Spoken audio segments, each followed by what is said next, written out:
Mr. Pillai, Mr. Lainpo Thakur Paudial, Sri Salil Bhandari, Dr. Tasir Al-Nuami, Srimati Vibhapuri Das, distinguished guests, participants in this conference, and friends. It's indeed a great pleasure as well as an honor to be here to participate in this Global Education Leaders Conclave, particularly on the theme of bridging barriers, harmonizing global efforts towards achieving education for all. I'm truly delighted to be here to participate in this particular conference, which has such a theme which is of a great contemporary relevance. And I would like to congratulate the organizers for having brought the education leaders in this conclave together from worldwide. And I certainly hope that in this conference, a lot of issues relating to education sector will be discussed threadbare, and that would be an input to policymakers like me. I must say that what I'm going to say, there is a certain amount of overlap between what I have said and what I'm going to say and what Vibhapuri has already said. She has preempted many of the things that I was going to say, but that is all right because we work together. She is the Secretary in charge of higher education in the Ministry of Human Resource Development, and I'm part of the Planning Commission, and I look after the education sector, among others, education, labor, employment, skill development, sports, youth affairs, social justice and empowerment. That's my portfolio in Planning Commission.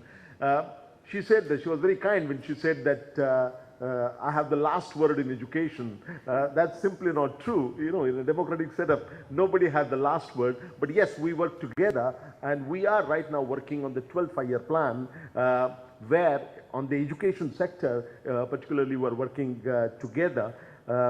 Well, friends, as far as our country is concerned, education sector has always been important, but the importance of education sector today is far more than it ever was. And that's for two reasons. One is something which has been talked about a lot here in terms of demographic dividend. Our country has come a long way. We all know that in 1991 we had an unprecedented macroeconomic crisis. After that, when the policy reforms began, our growth track record of economic growth has been truly amazing and very, very impressive. From 1951 to 1986, we grew at the measly rate of only 3.5% per year. But after the crisis, when we unveiled a comprehensive reform package, the economic growth has not looked back. First 10 years of reform, 1992 to 2002, we grew at the rate of 6% per year. 2002 to 2005, we grew at the rate of 8% per year. 2005 to 2008, we grew at the rate of, on an average, a rate of 9% per year.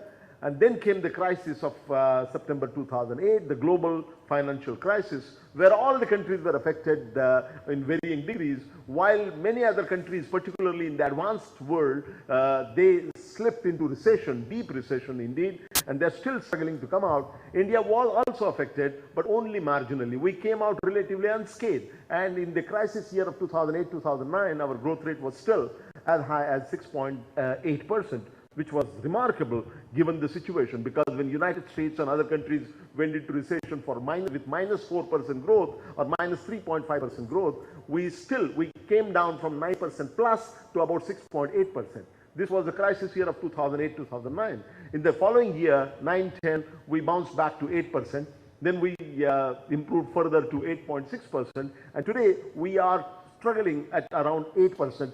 There are some latest revisions, so generally it is believed that we'll grow at the rate of 8%. And in the 12th plan that will start on 1st April 2012 and go on up to 31st March 2017, during this plan, 12th plan, 5-year plan, we are hoping to grow between 9% to 9.5%. That's the target that we have set for ourselves. But the good news there, as far as the education is concerned, Vibhaji was very right in saying that she said that she's hoping that in the 12th plan, we will focus on consolidation and expansion. That is precisely going to be the focus of the 12th five-year plan. 11th five-year plan was hailed as a plan which was meant for education sector, and the same process will continue. I can assure you that education and skill development in the 12th plan, education, skill development and health are going to receive a very high priority in resource allocation. There is a long overdue expansion of investment in social sector that is required, and the process that began in 11th plan will certainly continue in the 12th five-year plan. In fact, education sector, skill development sector and the health sector will be the priority areas for resource allocation in the 12th five-year plan. What I propose to do is to tell you briefly, take you around. Vibha's focus was more on higher education. What I want to do is to take you through primary education, secondary education, then higher technical education and skill development. So I want to give you a perspective on what is the vision, what is the current thinking about the vision for education sector in the next few years, but beginning with the 12th five-year plan that begins on 1st April 2012. So let's start with the school education. Let's start with the elementary education in particular.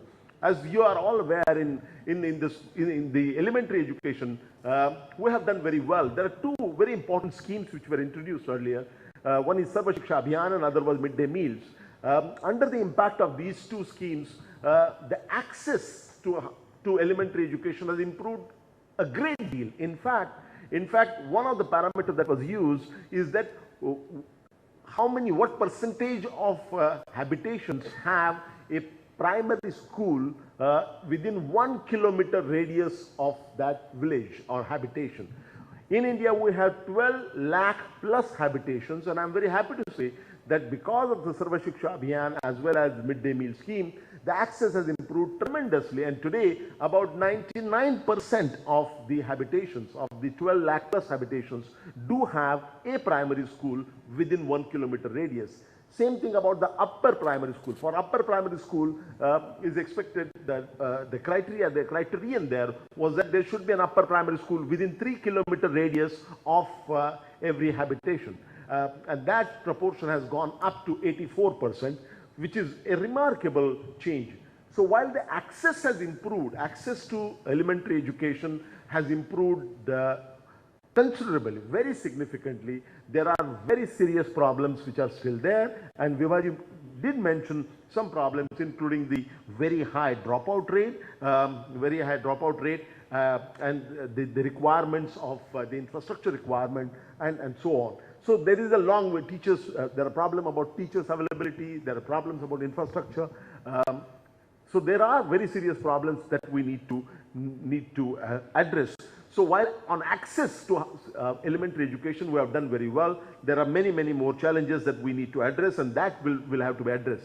Now today, last year in 2010, 1st April 2010, the right to education became operational. Now this was a revolutionary step that was taken, making it a legal entitlement for everybody in the age group of 6 to 14 to have a free and good quality education. Now what we will have to do is to reconcile or merge the Sarva Shiksha Abhiyan, which is education for all kind of initiative. Sarva Shiksha, we have to now merge the Sarva Shiksha Abhiyan with the mandate given under the Right to Education Act. And there, the number of out-of-school children, again, this was a point that Vibha briefly alluded to, there are very large, discomfortingly large number of out-of-school children, and we'll have to bring them back to school, and that would require a major challenge. But the biggest challenge in the school education, particularly in the elementary education, is going to be quality of education. As I said, we have done very well as far as access is concerned, but there are grave concerns about the quality. Quality of education is truly a key to influence retention as well as a key to lowering the dropout rates in the schools. Despite marked improvement in access, enrollment and attendance of children and deployment of over 1 million additional teachers under the Sarva Shiksha Abhiyan, recent evidence clearly suggests that there is a considerable scope for improvement in learning levels, reading and comprehension skills, and there are also very wide gaps in quality of education. It is a big challenge to bring about a culture of quality improvement in our massive educational system that has such wide divergences. divergence. Communities must be enabled to exert pressure for superior quality outcomes in the school system, and to do that, greater community involvement in the school management and ownership of schools is going to be needed. What are the challenges involved there? The universal access to good quality elementary education, which is now legally mandated, will calls for addressing several challenges to enhance the facilities and quality of education. And these include stepping up the provision for infrastructure through convergence with many other schemes, particularly schemes like Mahatma Gandhi National Rural Employment Guarantee Act, decentralized recruitment of qualified teachers to ensure their accountability to local authorities. It also requires capacity building of teacher training institutions which should be rated and brought under higher educational system for large-scale training of teachers. Finally, it would also require strengthening, monitoring and evaluation mechanism, including social audit for Sarva Shiksha Abhiyan as well as Mid-Day Meal Scheme, with web-based monitoring for transparency and periodic and sustained third-party evaluation. We now turn to the secondary education. With the universalization, with the elementary education being universalized, this is almost a reality. The next step is near universalization of secondary education as a logical sequel. This approach, which spanning through secondary and higher education, would be a dominant feature of the 12th five-year plan. Introduction of Rashtriya Madhyamik Shiksha Abhiyan that was done in the 11th plan, and model schools that also began in the 11th plan, will be two key initiatives which will require a further consolidation and expansion given the low gross enrollment ratios for secondary and higher secondary education. Since majority of our secondary schools, including aided schools, are under private management, it is essential that private sector capabilities and potential are fruitfully tapped in an acceptable manner through the format of PPP mode, public-private partnership mode, while concurrently stepping up public investment by the central as well as state governments. The centrally funded Kendriya Vidyalayas and Navodaya Vidyalayas are the premier public educational institutions in the arena of secondary education. The KVs and NVs could become hubs for inter-school activities so as to catalyze improvement in other public schools, in that area.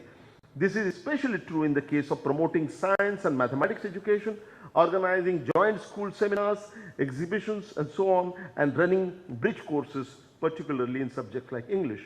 Similarly, supplementing that would have to be the adult literacy programs with Sakshar Bharat mission. That is the main vehicle, and that would also require a major step up in the 12th five-year plan, with emphasis on scheduled caste, scheduled tribe, minorities, and of course women. That brings us to skill development. As Vibhaji was saying, we have one of the lowest proportion in the world of our youth taking vocational education. The number that she gave are a little dated, but still they are eye-opener. As far as our Indian education system is concerned, only 2% of our